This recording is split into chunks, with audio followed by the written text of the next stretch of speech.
문재인 대통령이 나흘간의 아세안 정상외교 일정을 마무리하며 세계 최대 규모의 자유무역 협정, RCEP 협정에 최종 서명했습니다. 세계 인구의 3분의 1을 포괄하는 메가 FTA인데 문 대통령은 다자주의와 자유무역에 기여할 것이라고 강조했습니다. 차정윤 기자가 보도합니다. 우리 정부가 화상으로 열린 영내 포괄적 경제 동반자 협정, RCEP 협정의 회원국에 이름을 올렸습니다. 지난 8년간의 협상 끝에 마침표를 찍은 건데 아세안 10개국과 한중일 등 모두 15개국이 참여한 세계 최대 규모의 자유무역 협정입니다.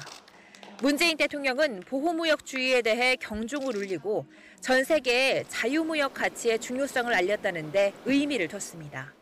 문 대통령은 RCEP이 지역을 넘어 전 세계 다자주의 회복과 자유무역 질서의 발전에 기여할 것으로 확신한다고 했습니다.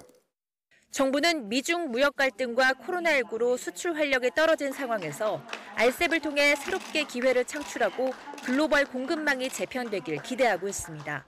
낮아진 관세 장벽을 통해 수출 시장을 넓히고 원산지 표기 단일화로 기업의 편리성을 높여 가장 빠르게 경제를 일으키겠다는 계획입니다. 각국 정상들도 이번 협정이 경제 회복을 위한 중요한 이정표라는 데 공감하며 RCEP 발효를 위한 국회 비준 등 절차를 조속히 추진하기로 했습니다. 다만 RCEP 협정이 중국이 주도하고 있다며 미중 사이 우리 정부의 입장이 곤란해질 수도 있다는 일부 우려에 대해 청와대는 선을 그었습니다. RCEP 협상 시작부터 이번 타결까지 협상을 주도한 것은 아세안이고 중국은 15개 참가국 중 하나라는 겁니다. 만약 바이든 행정부가 환태평양 경제 동반자 협정, CPTPP에 복귀할 경우 우리 정부의 동참 가능성을 묻는 질문에는 RCEP과 CPTPP가 상호 보완적인 관계인 만큼 필요하면 들어갈 수도 있다고 문을 열어뒀습니다. 청와대는 앞서 진행한 아세안 플러스 3와 한미콩 화상 정상회의 등으로 신남방 정책을 발전시키고 영내로부터 한반도 평화 메시지에 대한 호응을 얻었다고 평가하기도 했습니다.